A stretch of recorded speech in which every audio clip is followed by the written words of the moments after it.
Bonjour à tous, bienvenue au cours ouvert de la faculté de psychologie et de sciences de l'éducation. Je suis Aurore Colomar et vous êtes ici dans l'amphithéâtre Van Gogh, qui est le plus grand amphithéâtre du campus de la Plaine de Nimy de l'Université de Mons. Si vous choisissez de venir faire les études de psychologie et sciences de l'éducation à l'Université de Mons, vous aurez cours en première année assez régulièrement dans cet amphithéâtre. Vous allez assister maintenant à 1 heure de cours de neurophysiologie que je donne au début de l'année, en première année de bac de psycho, que ce soit orientation générale ou orientation logopédie. C'est un cours qui rassemble une partie du premier cours et une autre partie du deuxième cours où nous allons vous présenter le système nerveux. Bienvenue à l'Université de Mons dans votre cursus de psychologie et sciences de l'éducation, que ce soit orientation psycho ou orientation logopédie. Donc vous êtes ici au cours de neurophysiologie et neuroanatomie. Nous allons avoir d'une manière ou d'une autre, c'est-à-dire soit en direct, en face à face, soit en retransmission en direct, soit en enregistrement et diffusion différée, nous allons avoir 14 séances de 2 heures de cours de neurophysiologie et neuroanatomie. Ces séances en direct se passent le vendredi de 10h30, enfin là bien sûr on a mis plus de temps, mais théoriquement de 10h30 à 12h30. Vous me voyez, je suis donc Aurore Colomar, je suis chargée de cours à la faculté de psychologie et de sciences de l'éducation. En fait, j'ai un doctorat en sciences biologiques et médicales, qui est une appellation française. Je suis neurobiologiste. Donc, j'ai fait des études de biologie dans une université à Bordeaux, dans une faculté de médecine et pharmacie, comme ici, en fait. Et je suis aussi chargée d'enseignement actuellement à l'université de Mons, dans la faculté de médecine et pharmacie, où je donne toute une série de cours en master 1 ou master 2, en neurosciences. Des neuropharmacologies, donc l'étude des médicaments du système nerveux, de la neurotoxicologie, donc l'étude de toutes les molécules qui pourraient avoir des effets toxiques sur le système nerveux, un cours de biomédecine intégrative, qui est un cours où on étudie les relations entre le système nerveux et les autres systèmes du corps, le système endocrinien, ou le système digestif, ou le système immunitaire, par exemple. Et un dernier cours de technique de recherche en neurosciences qui est plus appliqué, donc bien sûr, pour ceux qui veulent démarrer de la recherche en neurosciences. Je suis aussi à l'extérieur de l'Université de Mons, chargée de cours au CERDEN. Le CERDEN, c'est une association européenne qui a pour but de former toute personne qui veut s'intéresser à la nutrition et à l'effet de l'alimentation sur la santé humaine. D'accord ?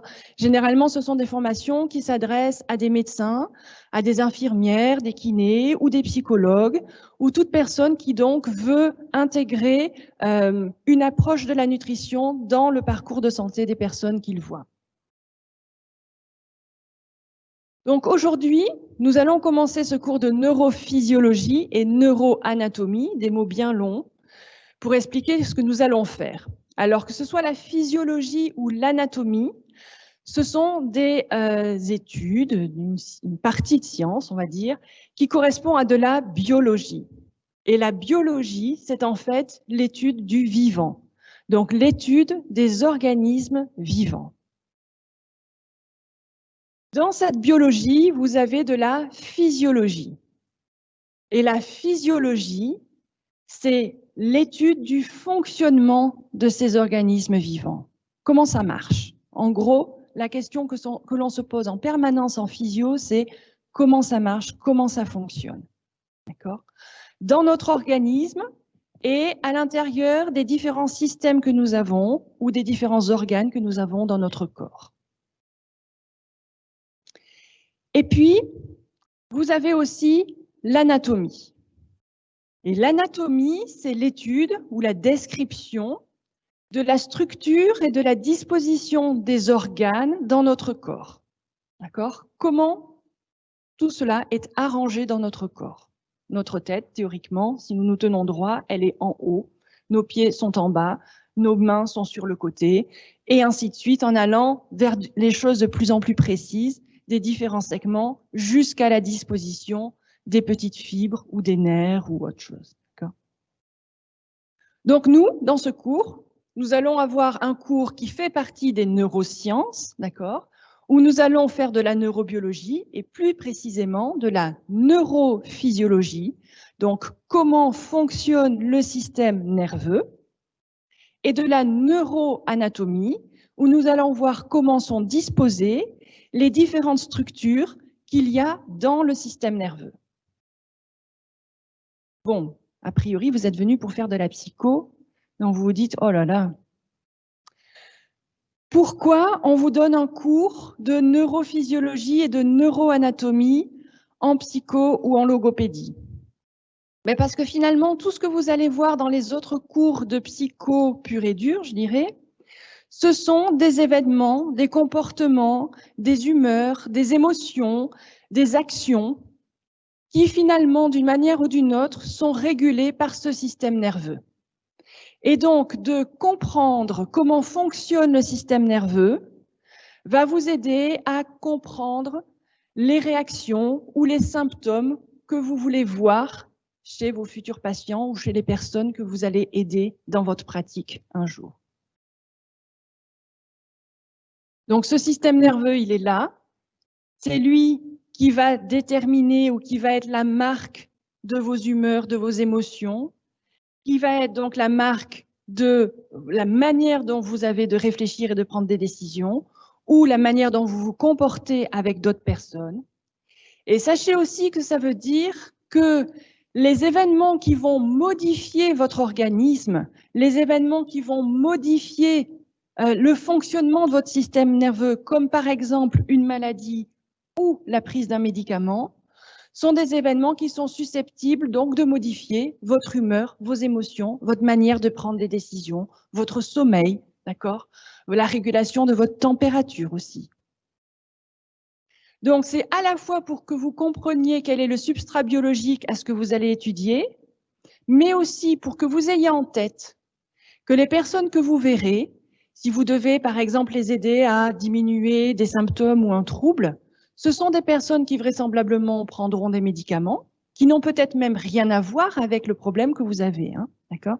Vous les, je ne sais pas moi, on va dire que vous les avez en face de vous pour aider pour une aphasie, et puis ils ont aussi des médicaments à prendre pour le cœur, d'accord? Donc, toutes ces choses-là sont susceptibles d'une manière ou d'une autre de modifier leur fonctionnement et donc d'avoir un effet sur ce qu'ils vous présentent comme symptômes ou comme humeur. Donc aujourd'hui, nous allons rentrer en plein dans l'explication de la disposition, de l'organisation et des fonctions du système nerveux. Donc le système nerveux, il est représenté dans plusieurs parties du corps. Bien sûr, vous avez le cerveau, qui fait partie du système nerveux.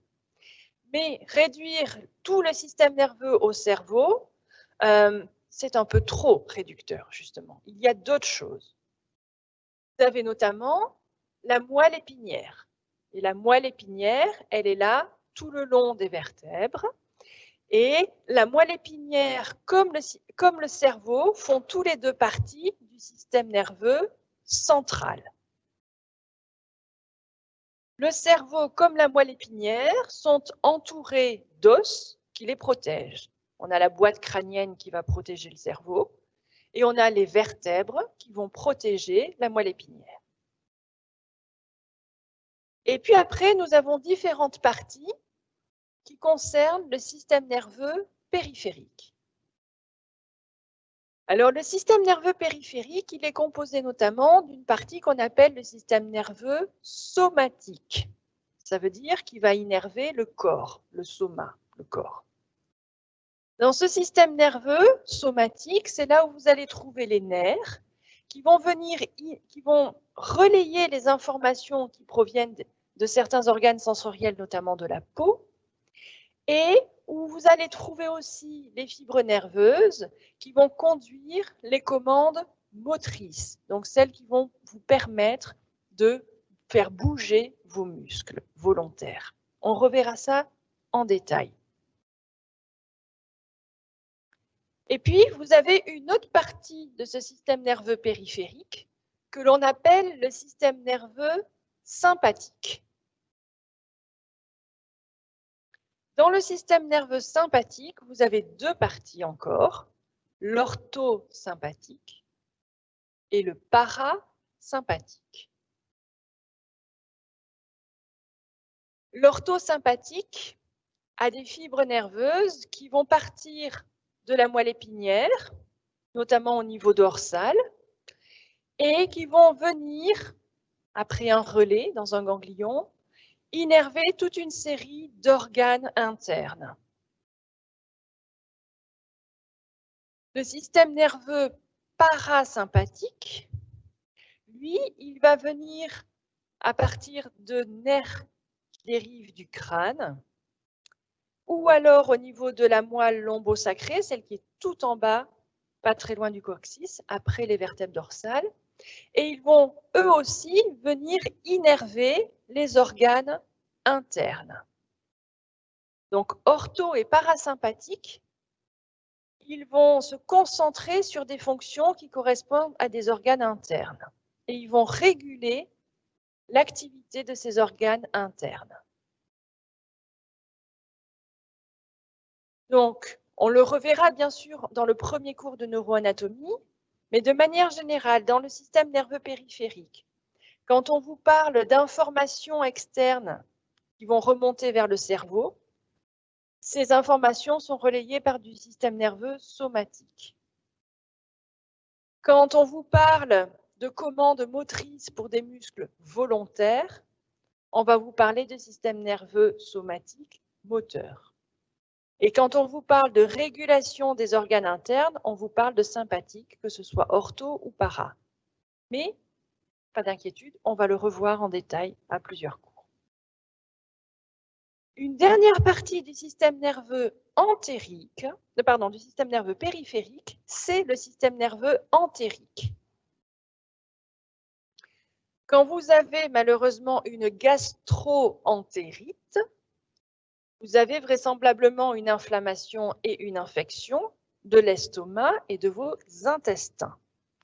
Donc le système nerveux entérique, c'est la partie du système nerveux qui va venir innerver notamment toutes les parois de votre tube digestif.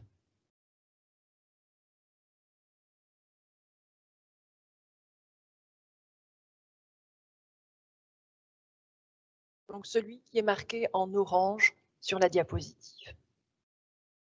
Le système nerveux entérique innerve la paroi du tube digestif. En ce moment, dans les médias, on parle souvent de deuxième cerveau.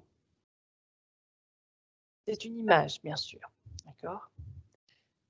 Si on veut être un minimum rigoureux, quand on parle de deuxième cerveau, on parle de cellules nerveuses, au moins de cellules nerveuses. Dans ce cas-là, considérez le système nerveux entérique, qui est une partie du système nerveux qui est quasi autonome du cerveau. On peut dire que ça pourrait être en image, d'accord ? Ne me mettez pas sur une copie, mais en image, on peut considérer ça comme le deuxième cerveau, parce il peut agir de manière autonome par rapport au cerveau. Et on verra que c'est très important et qu'il a une influence grande. Alors, si je vous dispose sur un tableau exactement la même organisation du système nerveux, vous pouvez voir que le système nerveux, ici dans son ensemble, est divisé en deux parties principales. Le système nerveux central et le système nerveux périphérique. Ça, ce sont les deux grandes divisions du système nerveux. Que dans le système nerveux central, vous avez le cerveau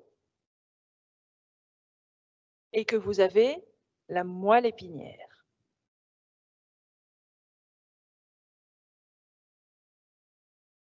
Dans l'autre partie, dans la partie du système nerveux périphérique, dans le système nerveux périphérique, vous avez la partie somatique avec les nerfs sensoriels et les nerfs moteurs. Puis vous avez la partie sympathique avec la partie parasympathique et la partie orthosympathique. Et enfin, vous avez le système nerveux entérique. Ces diapositives sont disponibles sur le Moodle. Je n'ai fait qu'un seul PDF avec les diapositives du cours précédent et de celui-ci, puisqu'elles sont toutes regroupées sur le chapitre numéro 1 de présentation du système nerveux. Les abréviations que j'ai mises sont des abréviations courantes que vous retrouverez très souvent dans différents livres. Donc, il faut que vous les connaissiez. D'autre part, ce sont des abréviations qui, là, sont en français. Vous avez affaire à un livre en anglais ou à des publications qui sont généralement toutes en anglais. Vous aurez, à la place de SN, vous aurez NS pour Nervous System. À la place de SNC, vous aurez CNS pour Central Nervous System. Et à la place de SNP, vous aurez PNS, Peripheral Nervous System. D'accord ? Donc, faites attention à ce genre de choses-là. Alors, il y a encore deux mots qui sont mis dans ces diapositives et que l'on va expliquer un petit peu plus tard, mais qu'il faut que vous reteniez. Ce sont les mots afférent et efférent. Vous voyez que dans la partie somatique, j'ai mis que les nerfs sensoriels étaient afférents et que les nerfs moteurs, ils étaient efférents. On reverra un petit peu plus tard dans le cours ce que ça veut dire, mais en gros, afférent veut dire que ça donne une information à une structure particulière, une structure de référence. Ici, les nerfs sensoriels, ils amènent les informations au cerveau. Et au contraire, quand on dit que c'est efférent, c'est parce qu'on donne un ordre depuis la structure de référence. Donc les nerfs moteurs, ce sont eux qui conduisent les ordres que donne le cerveau. Donc si on parle de référence avec le cerveau, si le référent c'est le cerveau, les afférences c'est ce qui arrive vers le cerveau, les efférences c'est ce qui repart du cerveau. Et on reverra ça en détail.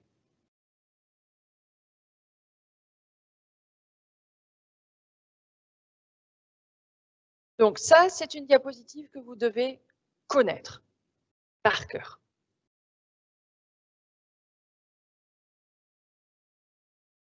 Alors maintenant, on va voir un petit peu à quoi sert ce système nerveux. Dans son ensemble, si on prend autant le système nerveux central que le système nerveux périphérique, le système nerveux a trois grandes fonctions. La première fonction, c'est de collecter des informations.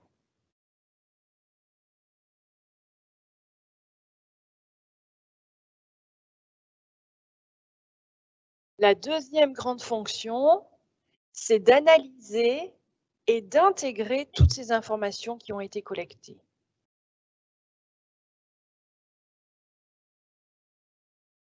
Et la troisième grande fonction du système nerveux, c'est de donner une commande qui va servir à former une réaction de votre corps, de votre organisme.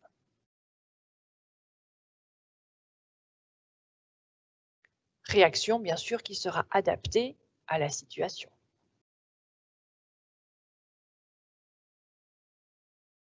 Donc là, ce sont les trois grandes catégories de fonctions qu'a le système nerveux. Collecte d'informations, analyse et intégration et commande, réaction de la part du système nerveux pour donner une réaction de l'organisme à la situation. Pour vous faire une petite idée, on peut par exemple prendre le cas où vous vous trouvez près de cette photo. Là. Voilà, c'est ce que vous voyez actuellement. Vous êtes vraisemblablement dans une rue de New York, en plein milieu de la rue, et vous avez beaucoup de voitures autour de vous. On peut imaginer aussi que vous êtes dans une autre situation, vous êtes dans un tout autre paysage, vous êtes en montagne avec des petites fleurs. Et puis, vous marchez. Vous marchez vraisemblablement pas de la même manière si vous êtes à New York que en montagne, mais le fait de marcher, ça, c'est votre réaction, d'accord, que vous allez adapter à la situation avec un environnement qui peut être différent. Dans vos réactions, vous avez très souvent une réaction avec une commande motrice. Ce qui est moteur, c'est ce qui bouge. La motricité, c'est ce qui vous fait bouger. La motricité volontaire, c'est le fait de pouvoir bouger vos muscles volontaires, va bouger votre corps dans l'espace.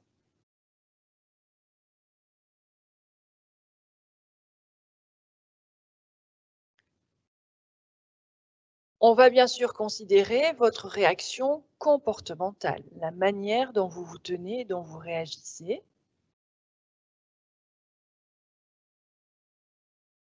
Et puis, le système nerveux va aussi commander d'autres réactions, pas seulement vos comportements ou la manière dont vous bougez. Le système nerveux va commander des réactions physiologiques, c'est-à-dire des réactions de l'ensemble du fonctionnement de votre organisme. Lui aussi sera adapté à la situation.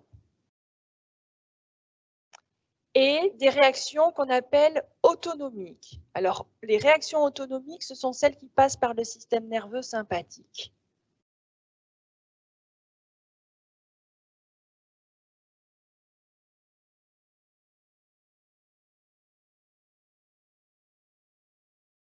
Donc, en fonction de la situation que vous avez analysée, parce que vous avez récolté des informations, généralement de l'extérieur, d'accord, de votre environnement extérieur, vous allez analyser la situation de manière consciente ou inconsciente, et votre système nerveux va permettre d'adapter votre comportement, d'adapter vos mouvements, et d'adapter aussi le fonctionnement de votre corps, soit par des réactions physiologiques, soit par des réactions autonomiques, qui vont faire que si vous êtes en plein milieu de New York sur un passage piéton avec plein de voitures autour de vous, bien sûr, votre motricité va être fortement accélérée pour vous sortir de votre mauvais pas, mais bien sûr aussi votre système nerveux autonome va faire que votre cœur va battre beaucoup plus vite, que votre respiration va s'accélérer pour que vous puissiez traverser la rue vite.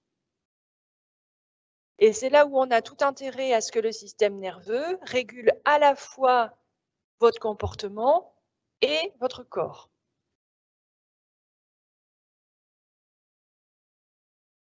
Maintenant, au niveau historique, on va dire qu'en recherche, en neurosciences, on a mis en évidence d'abord la manière dont le corps arrivait à traiter des informations externes. Ça n'a pas été facile, mais en soi, si vous modifiez l'environnement externe d'un animal et que vous étudiez comment l'animal réagit, vous pouvez faire un lien entre ces informations externes que vous avez modifiées et puis la réaction de l'animal. Comprendre comment un corps bouge, ça nécessite d'étudier la relation entre notamment le cerveau, la moelle épinière et puis les muscles volontaires, mais c'est encore quelque chose aussi qui finalement a été fait assez tôt. Maintenant, on en est plutôt à comprendre comment toutes ces informations qui arrivent sont des informations qui vont être intégrées et analysées. Quand on fait des sciences cognitives, on est justement dans l'analyse et l'intégration de toutes les informations recueillies et de comment notre corps, et notamment notre cerveau, gère ces informations et prend des décisions. Il y a un dernier élément pour le moment où on est, je dirais, au début vraisemblablement des découvertes, c'est la collecte des informations internes. Et le fait que même si on ne s'en rend pas compte tout le temps, notre système nerveux collecte toute une série d'informations internes sur notre état, que ce soit l'état au niveau endocrinien, donc l'état de nos hormones, la quantité d'hormones qu'on a, l'état nutritionnel, si nous manquons ou si nous avons trop de sucre, d'autres choses, si nous manquons de calcium par exemple, et notre état de fatigue ou la quantité d'oxygène que l'on peut avoir dans le corps. Donc, notre marcheur là qui se présente avec son sac à dos et qui tient son GSM à la main peut-être pour savoir où il va, mais aussi peut-être pour savoir s'il est fatigué, s'il va vite, s'il a le cœur qui bat vite, etc. En fait, votre cerveau, il fait ça aussi. Pas forcément besoin d'un GSM pour savoir si vous êtes fatigué ou pas quand vous avez fait un jogging. Et autant la connexion est fabuleuse et elle nous permet par exemple d'être dans une situation sanitaire acceptable aujourd'hui, avec quelques-uns d'entre vous ici et la plupart des étudiants de l'autre côté de l'écran, autant sachez que pour vous-même, vous avez la capacité de gérer votre milieu intérieur, de gérer votre corps de manière vraisemblablement inconsciente et involontaire, mais votre système nerveux, c'est beaucoup plus de choses que l'on imagine. Alors, si on reprend l'exemple de New York et de sa rue bien mouvementée. Là, ce sont des exemples, on reverra ça en détail, pas la peine de les retenir actuellement, d'accord? Mais pour vous dire que finalement, dans le système nerveux, vous avez différentes zones du système nerveux qui vont fonctionner dans une même situation. Donc pour la collecte d'informations, si là on regarde la rue, votre rétine va fonctionner bien sûr pour capter les informations visuelles. La rétine, c'est déjà du système nerveux central. C'est un prolongement du système nerveux central. Dans la fonction intégration et analyse des données, bien sûr, vous retrouverez des parties du cerveau qu'on appelle le cortex visuel primaire ou le cortex visuel associatif qui vont permettre d'analyser ces données. Et puis, a priori, votre instinct de survie va faire que vous n'allez pas rester là. Et donc, votre cortex moteur va venir commander vos motoneurones qui se trouvent dans la moelle épinière et qui vont faire que vous allez bouger, que vous allez marcher, voire courir. Et en même temps, votre système orthosympathique va réguler les fonctions de votre corps pour que vous ayez toute l'énergie à disposition pour courir vite. Donc, on a 3 grandes fonctions dans le système nerveux. Et ces fonctions vont avoir des zones du système nerveux qui lui sont dévolues.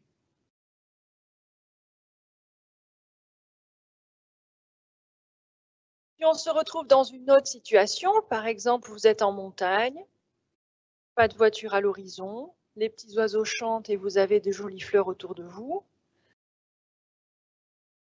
Vous allez avoir aussi d'autres organes sensoriels qui vont être stimulés, notamment la cochlée pour les informations auditives ou l'épithélium olfactif pour les informations au niveau de l'odeur, de l'odorat. L'intégration et l'analyse de ces données, elles se font au niveau du cortex auditif, du cortex prépiriforme ou du cortex orbitofrontal. Et puis, la réaction que vous allez avoir à cette situation, ça va être peut-être de marcher plus lentement ou de vous allonger carrément dans l'herbe, mais ça fait quand même toujours appel à votre cortex moteur, vos motoneurones, qui vont donc commander vos mouvements volontaires, ainsi que dans ce cas-là, vraisemblablement, votre système parasympathique, qui lui va calmer les choses.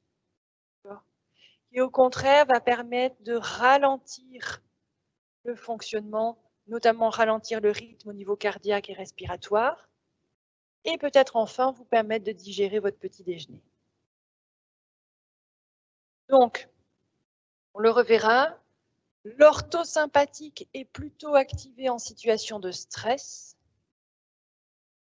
Le parasympathique est plutôt activé en situation de calme et de repos.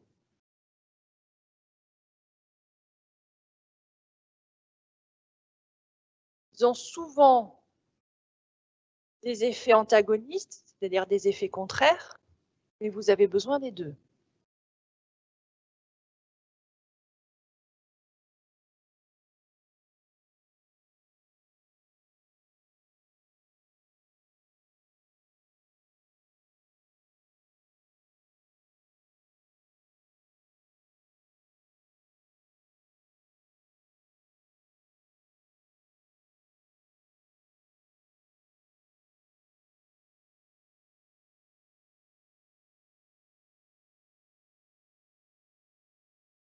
Là, normalement, ce sont des informations que vous connaissez, d'accord? Dont on entend parler depuis qu'on est tout petit, les 5 sens. Le système nerveux collecte des informations visuelles, des informations auditives, des informations chimiques avec le goût et l'odorat, et des informations tactiles avec le toucher. Donc, vous voyez ce qu'il y a autour de vous, vous entendez les sons, donc les vibrations qu'il y a autour de vous. Quand vous goûtez, vous mangez, vous mâchez, d'accord? Et en écrasant les aliments, vous avez toute une série de molécules qui sont libérées et qui donc vont pouvoir venir activer différents récepteurs au niveau de la bouche, notamment de la langue, et donc vous allez avoir le goût des aliments. Pour l'odorat, vous sentez avec votre nez, d'accord, et notamment l'épithélium olfactif. Vous sentez ce qu'il y a autour de vous, mais vous sentez aussi ce que vous mangez. D'accord? Donc les odeurs, elles rentrent par les narines et elles vont vers l'épithélium olfactif, mais elles sont aussi générées lorsque vous mâchez et que vous libérez ces fameuses molécules. Ces molécules, si ce sont des molécules qui sont volatiles, elles peuvent aller remonter par l'arrière de la bouche vers le nez et dans ce cas-là, vous donnez une deuxième odeur finalement de l'aliment. Bon. Et puis le toucher, vous connaissez, ça va être notamment par la peau. Ça va être par la peau. Il y a deux autres modalités sensorielles qui sont importantes, dont on parle moins. La première, c'est l'équilibre, et la deuxième, c'est la douleur. L'équilibre, c'est une modalité sensorielle qui est reliée à l'oreille interne. Et l'équilibre permet de savoir où se situe votre corps dans l'espace.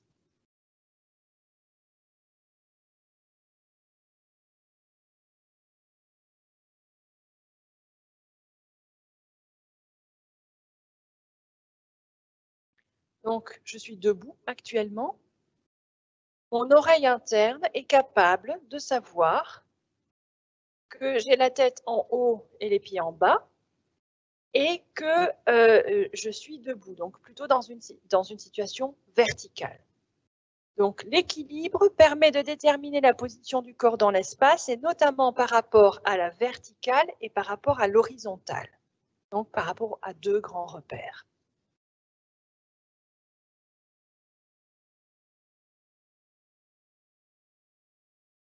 Les personnes qui ont notamment des problèmes d'oreille interne vont avoir, par exemple, des vertiges. Maintenant, la douleur. La douleur, c'est une modalité qui va informer le système nerveux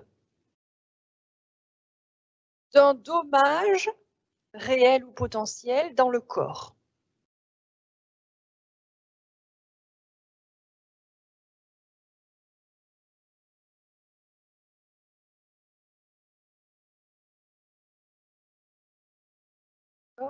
Donc, la douleur, c'est une modalité qui permet de renseigner le système nerveux d'un dommage réel ou potentiel dans le corps.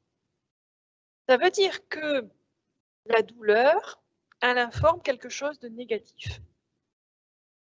Elle ne vous dit pas seulement on sent un bout de bois ou une main sur nous.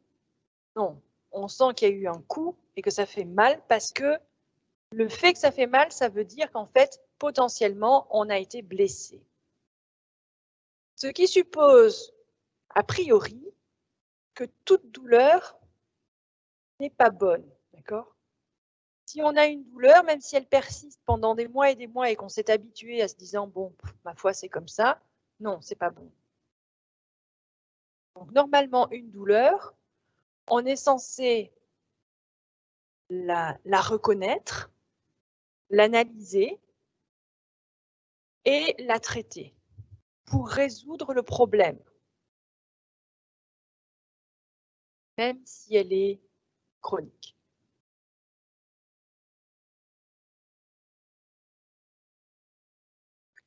Alors, il existe une autre série d'informations qui sont traitées. On a une autre modalité sensorielle qui est plus interne, qu'on appelle la proprioception. La proprioception, c'est la capacité que le corps a d'envoyer des informations vers le système nerveux à propos de la position des différents segments et des différents muscles dans le corps. Donc cette fois-ci, c'est beaucoup plus précis que l'équilibre.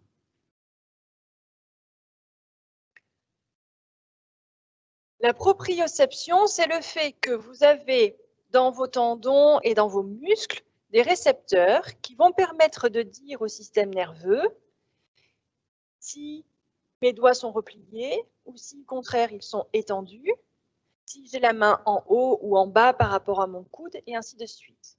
Et donc d'avoir une vue complète de l'ensemble de nos segments, que ce soit nos doigts, bras, l'ensemble de notre corps, mais les uns par rapport aux autres cette fois-ci.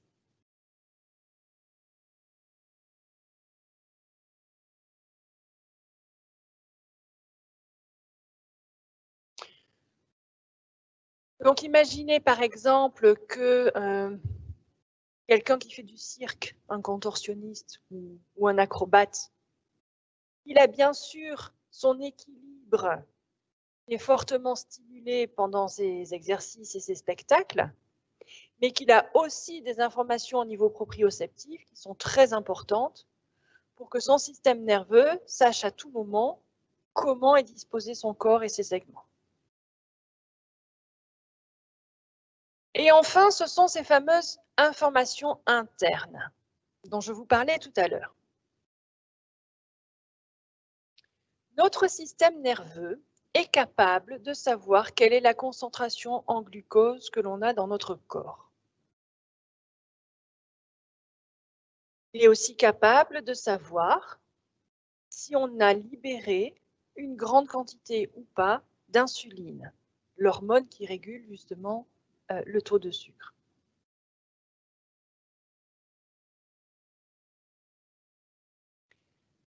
Mais il n'y a pas que le sucre. On parle beaucoup de la glycémie. La glycémie, c'est la concentration du sucre dans le sang. Mais il n'y a pas que ça. Le système nerveux est aussi, par exemple, capable de savoir si vous avez du calcium, si vous en manquez éventuellement. Donc, il y a toute une série, de manière générale, de molécules dont le système nerveux connaît l'existence et dont il va pouvoir savoir quel est le statut au niveau interne. Notamment les molécules inflammatoires. Lorsque vous êtes malade, vous avez une infection ou que vous vous êtes griffé et puis que ça commence à s'infecter, votre système immunitaire, il va libérer des molécules qu'on dit inflammatoires qui vont générer une inflammation. Donc, ça va être rouge, ça va vous faire mal, ça va être chaud. Ces molécules-là, elles sont libres dans le sang et elles peuvent arriver jusqu'au système nerveux. Et votre système nerveux va être informé que dans le corps, il y a à un endroit une infection et une inflammation. Bien sûr, il sait aussi quel est votre statut hormonal et il peut même connaître la température à la fois de votre peau, qui va être bien sûr grandement influencée par la température externe, mais aussi la température au niveau abdominal ou la température au niveau du cerveau. Et on passe maintenant à l'intégration et à l'analyse de ces informations.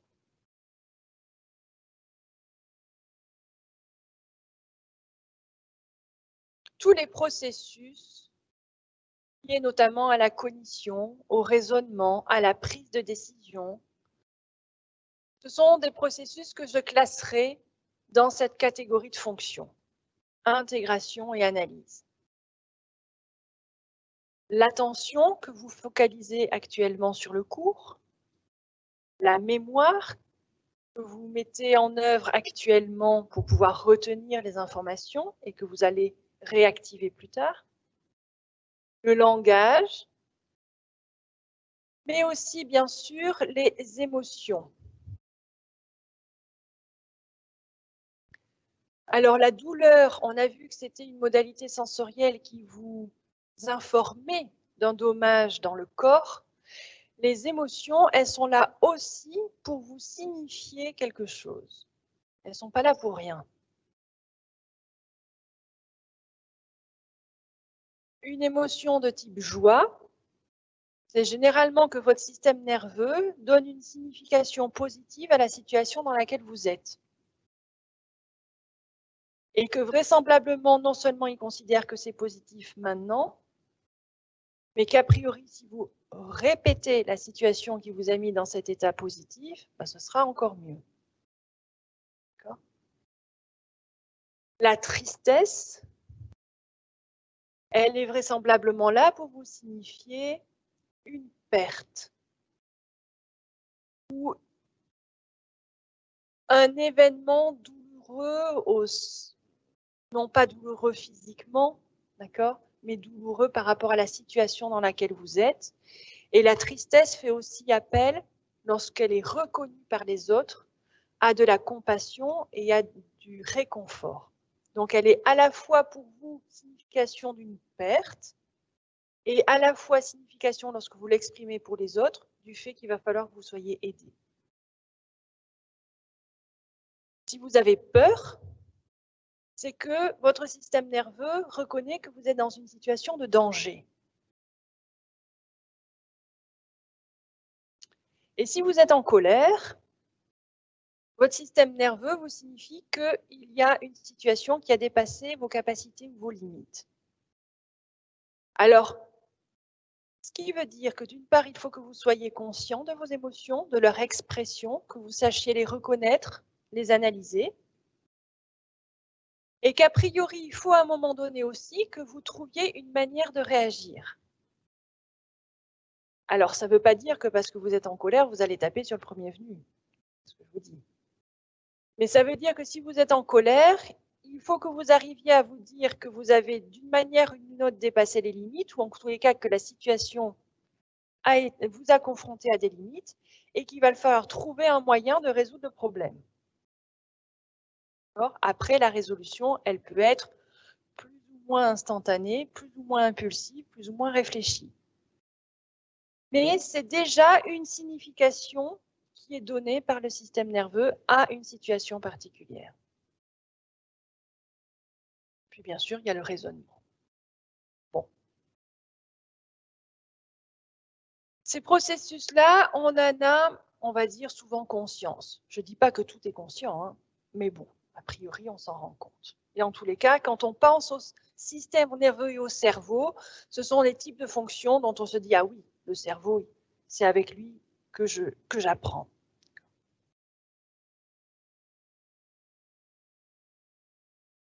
Mais le système nerveux fait autre chose que ça. Dans l'intégration et l'analyse, il va aussi justement analyser et intégrer ces informations internes dont on a parlé tout à l'heure.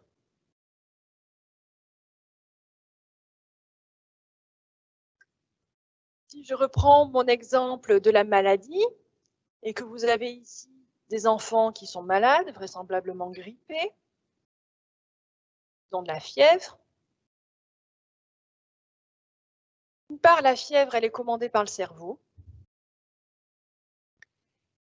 Et ça, ce sera la réaction, d'accord? Mais en tous les cas, votre cerveau, il va intégrer et analyser toutes les informations qui sont à sa disposition dans le corps. Donc, la température de la peau, savoir si les enfants sont dans un amphi aéré ou si au contraire, ils sont bien au chaud dans leur lit, avec 2 couvertures dessus. S'ils ont bu un bon petit bouillon qui leur a réchauffé leur tube digestif ou pas, d'accord. Et puis, s'ils ont effectivement de la fièvre. Tout ça, ça va être analysé et intégré dans le système nerveux. Dernière catégorie, pardon, excusez-moi, donc ça, on n'en a pas vraiment conscience, plus ou moins conscience. À deux niveaux, quand je dis qu'on n'en a pas conscience, c'est que d'une part, on ne se rend pas forcément compte dans ces situations-là que notre corps fait ce genre de choses-là. Et de manière globale, même quand on parle de neurosciences et qu'on fait de la recherche en neurosciences, ce n'est pas toujours ça qui nous vient à l'esprit par rapport aux fonctions du système nerveux, même si ça en fait partie. Et puis une dernière catégorie, je ne prétends pas être exhaustive, mais une dernière catégorie, c'est le fait de comparer des informations qui vont être de différentes natures, et notamment des informations qui viennent de l'extérieur, donc de votre environnement, avec des informations qui viennent de l'intérieur. Parce qu'a priori, si votre système nerveux il est là pour dicter vos réactions à la situation dans laquelle vous êtes, il faut à la fois qu'il sache où vous êtes et à la fois savoir comment il est, comment il se trouve et quelles sont ses capacités.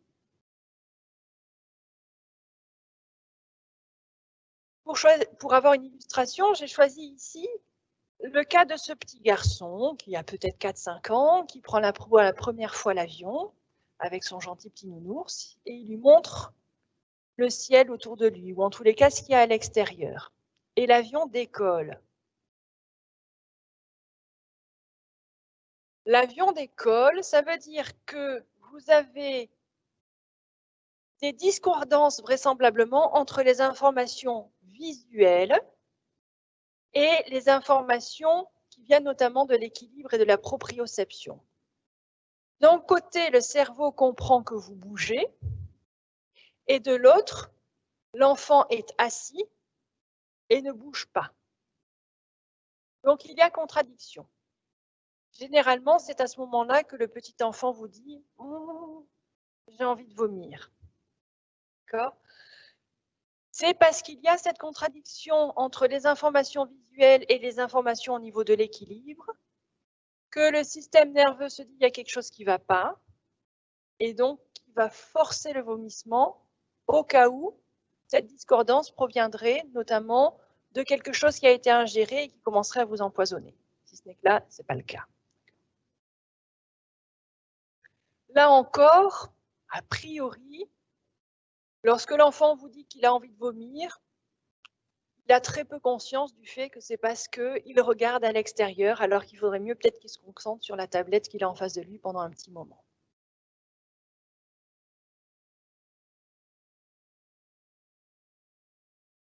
Donc, quand on parle d'intégration et d'analyse, on va autant parler de processus cognitifs ou de processus des fonctions exécutives qui vont vous permettre de décider que d'analyse de données externes, internes et de comparaison entre ces données.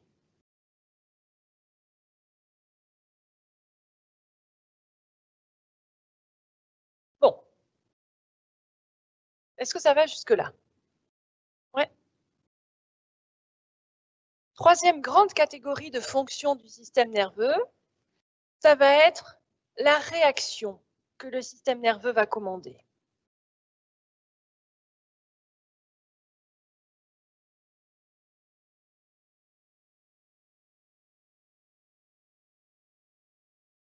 La première réaction, je dirais, ou la réaction de base que l'on va le plus facilement voir à l'extérieur, c'est la commande de la motricité, donc des mouvements du corps.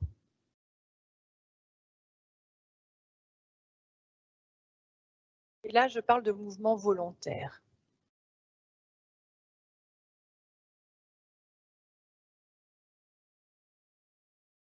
Mais ces mouvements volontaires, cette motricité, vous la mettez en jeu pas seulement lorsque vous êtes en train de faire du sport. Il faut faire du sport. Ce n'est pas le seul moment où on bouge. Alors ici, cette jeune fille qui fait du tennis, c'est sûr, elle est en plein dans la motricité volontaire. Et que vous marchiez, que vous couriez, ou alors que vous fassiez tout simplement des gestes de la vie quotidienne comme s'habiller ou se laver, vous êtes dans la motricité. Donc, une personne qui a une maladie de Parkinson et qui va avoir une dégénérescence partie du système nerveux qui va affecter la motricité, cette personne-là, bien sûr, elle va avoir sa marche qui va être affectée, son équilibre, mais aussi tous les gestes du quotidien. Il ne faudra pas juste l'encourager à marcher tous les jours, il faudra aussi vraisemblablement l'aider à maintenir ses capacités dans la manière de s'habiller, de se laver et de faire les gestes dont elle a besoin pour cuisiner ou vivre tout simplement dans sa maison. Si vous peignez, si vous faites de la musique, ou même si vous jouez sur votre console, vous serez plutôt dans la motricité fine, avec des petits mouvements précis. Ça reste de la motricité, même si vous êtes assis.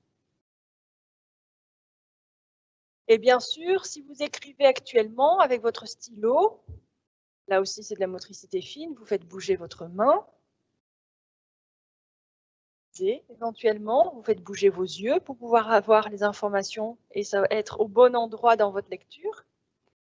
Et je parle actuellement, je fais bien sûr bouger l'ensemble des muscles de mon visage pour essayer de vous donner une diction correcte. Donc, tout trouble de la commande motrice va affecter un grand nombre d'événements et pas seulement le fait de pouvoir bouger et de pouvoir faire du sport.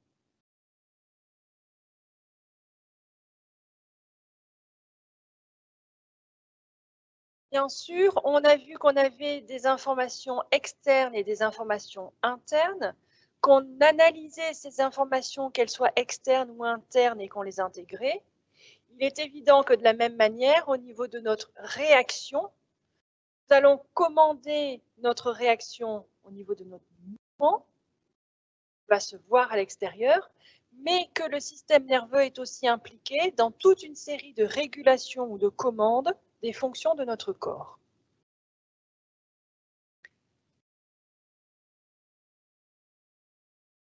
Alors peut-être une petite précision que je mettrai dans le glossaire une prochaine fois. Il y a une différence entre une modulation et un contrôle.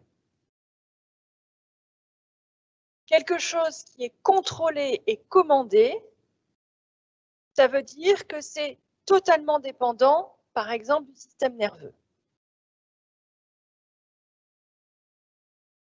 Si je lève le bras, je l'étends, mon système nerveux commande à mes muscles de faire ce mouvement-là.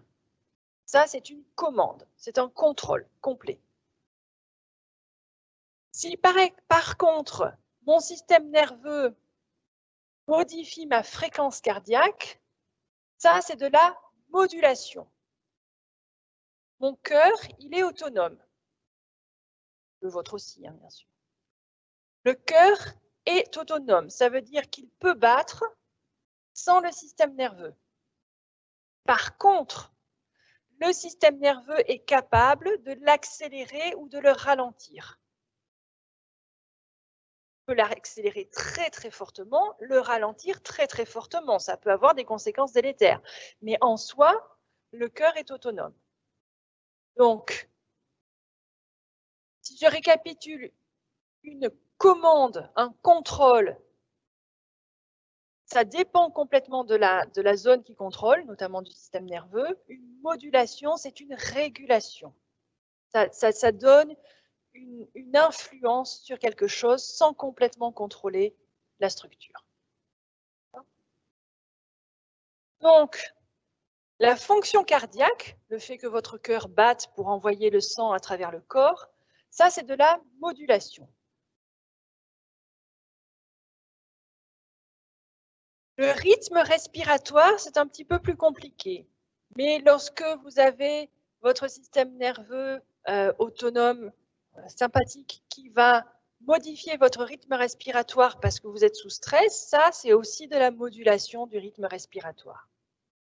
De manière générale, le système nerveux va moduler beaucoup de fonctions qu'on appelle des fonctions végétatives, c'est-à-dire les fonctions qui vous maintiennent en vie.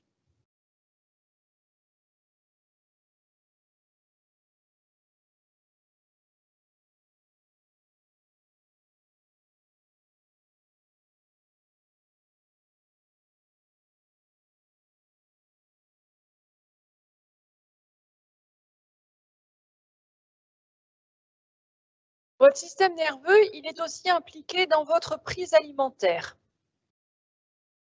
Si vous avez faim, c'est aussi avec votre système nerveux.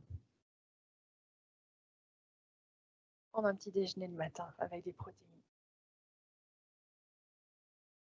Il est aussi capable de se rendre compte de l'équilibre énergétique que vous avez. Si vous avez dépensé plus d'énergie que vous n'en aviez stocké.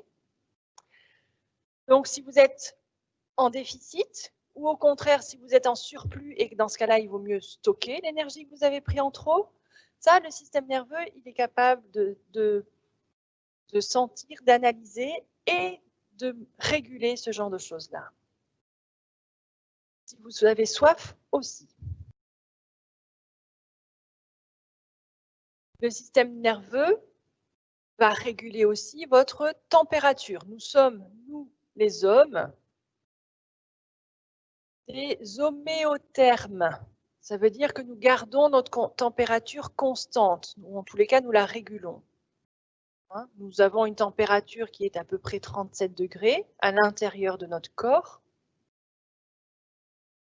Et notre système nerveux peut commander toute une série de réactions, que ce soit le fait de trembler, de grelotter, le fait de métaboliser plus ou moins notre graisse pour fournir de la chaleur. Donc, il est capable de réguler ce genre de choses-là pour maintenir notre température à 37 degrés. Je ne dirais pas quelle que soit la température externe, bien sûr, mais dans une gamme, on va dire, qui va de peut-être 10 degrés à 30. Plus. Le système nerveux est aussi impliqué dans la commande, ou en tous les cas dans la régulation du comportement reproducteur. Et aussi, soit dans la commande lorsqu'on parle de la partie endocrinienne du cerveau, soit de la modulation, de la libération de différentes hormones dans notre corps.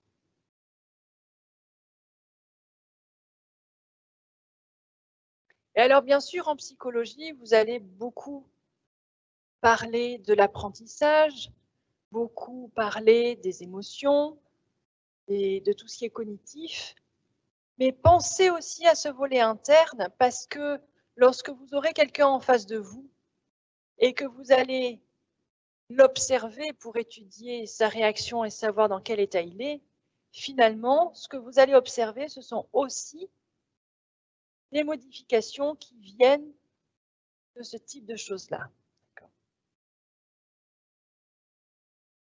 Donc, de manière globale, sur ce tableau, vous avez ici récapitulé les différentes fonctions que l'on a et les catégories auxquelles elles appartiennent.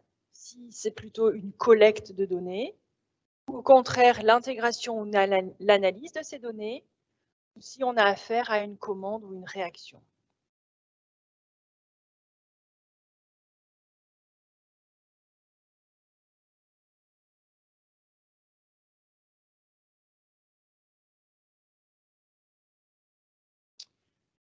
Vous avez pu voir, et quand je l'ai fait, ce n'était pas forcément de manière très précise, hein, d'accord. Mais globalement, il faut que vous vous rendiez compte que le système nerveux fait appel à des processus qui peuvent être soit conscients, soit inconscients.